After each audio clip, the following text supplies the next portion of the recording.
YieldMax appears to be releasing a new one of these single stock covered craps every week. And there's a reason for this, and it's not because they're incredibly performing assets. In this video, I intend to go over the mechanics of deploying these synthetic covered calls. We'll look at how their top single stock ETFs have been performing throughout the year, gauge how and why they're creating so many of these funds. Before we get into it, remember this is not financial advice. I'm just sharing my wisdom from my years in the market and the knowledge I've gained from my cats teaching me to become a better trader. I want to express that I do understand the dream of being paid every day via dividends. Getting to sleep in, watching your pile of fish become perpetually larger. But these products will almost always prolong the time it takes you to reach that goal. I was listening to one of the managers over at YieldMax talking about how they target growth stocks with these covered call ETF strategies in order for you to feel as if you're earning a dividend from them. But this feeling is not worth the percentage loss that you're taking from buying these investments. They're using fairly deceptive tactics to lure in rookie investors with cheaper looking stock prices, preying on your fears of the market fluctuating, and charging you for an unnecessary service. Furthermore, the reason they target popular growth stocks is because they're already performing well, and the trend should continue, and most investors will see that they're doing well and not question anything. So they have one goal, which is to insert themselves between the investors and these good performing stocks so that they can office space their customer base. All right, so when the subroutine compounds the interest, right, it uses all these extra decimal places that just get rounded off. So we simplified the whole thing, and we round them all down and just drop the remainder into an account that we opened. So you're stealing? No, you don't understand. It's very complicated. It's aggregate, so I'm talking about fractions of a penny here, and over time, they add up to a lot. Oh, okay. So you're gonna make a lot of money, right? Yeah. Right? That's not yours? Well, it becomes ours. How is that not stealing? With MSTY containing nearly $4 billion in assets for YieldMax, I want to show what they're doing and kind of why this whole thing is a joke. So MSTR is the derivative stock, and we can see that if we simply buy a synthetic here, we'll delete this one out, and then we sell an out of the money call, we'll say $20 higher. That's it. We've created exactly what they have inside their account.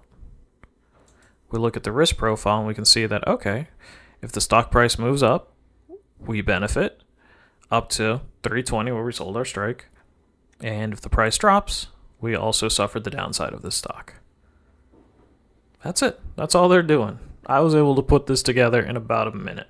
Is that really worth 1% of your money? There are 3 cases in which you should be looking to deploy a covered call.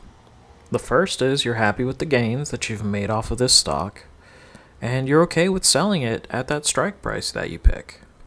The second case would be a sell-off is occurring, and you want to reduce your cost basis while still holding on to these shares.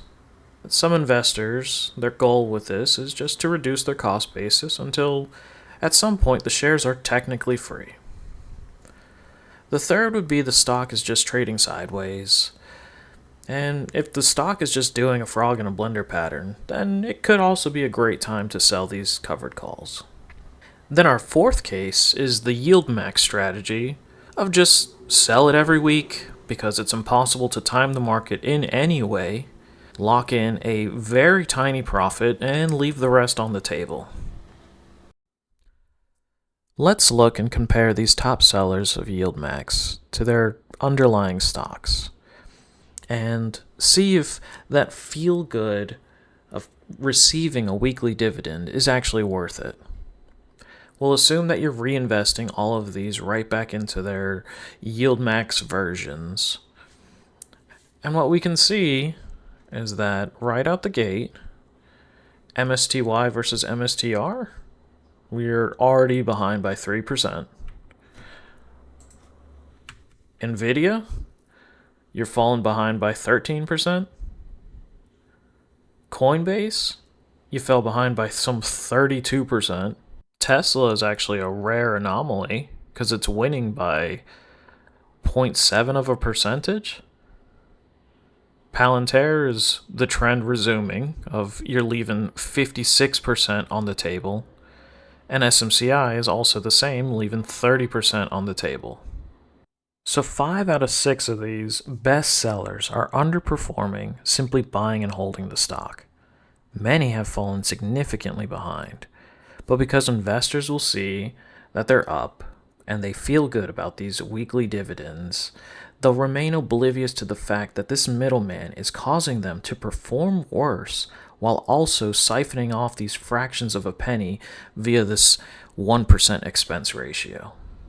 Let's go back to what I like the best, right? Like we want stocks that go up as the underlying. So you look at HIYY, the one on Hood. You look at Carvana. Heck, look at Netflix. It's one of the longest running YieldMaxes we have. Total return on that's great. Again, it's total return is what I'm looking for. I want underlying stocks that are going to appreciate. Yeah, like Carvana's been really interesting. Palantir's been really interesting. Like these are great names to consider. You want to pick you tell me which stock's going to go up. That's my favorite YieldMax. From a business perspective, it makes sense why they continue to release these ETFs. Flood the market with these products that take absolutely no time to put together. They perform worse than buying and holding. Then they just have to market the hell out of them to pull a fast one over willing customers because they don't know better. And you're selling something that you know has no value. We are selling to willing buyers at the current fair market price so that we may survive. They use deceptive marketing, option confusion, weekly payouts, and yield noise. Simply put, they're a cancer node in what should be a very simple flow path. The easy solution is to remove them out. Don't let someone you know buy this trash. Leave a comment if you agree or disagree with my take. And let's go over these fractions of a penny and see how much they add up to. Fractions of a penny. Fractions of a penny.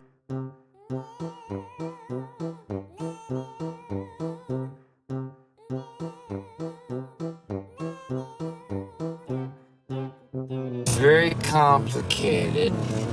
It's aggregates, so I'm talking about fractions of a penny here.